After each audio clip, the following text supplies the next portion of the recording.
Яғни мәселе былай. Қазір менингит туралы бәрі шулап жатыр ғой. Өткен демалыс күні кішкентай ұлымды ауруханаға апардық.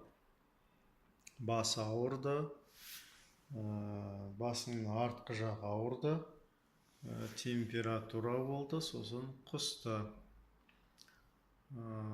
Әрине ата-ана болғаннан кейін, қорыққаннан кейін жедел жәрдем шақырдық. Ол әрең дегенде 1,5 сағаттан кейін келді.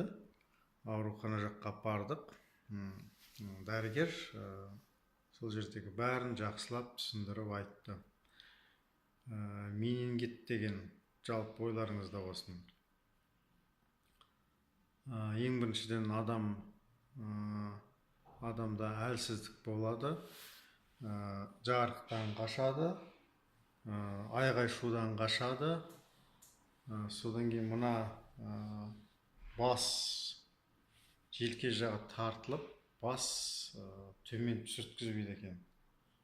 Ең бір сондай қатты белгілер осы менингиттің.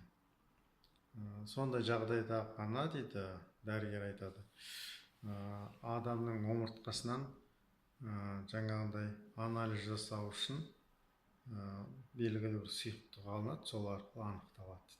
Басқа жағдайда, жаңағындай біздің жағдайда, ол жай ғана тамақтың қабынуы ангина немесе жай тұмау сияқты ауру есептеледі екен.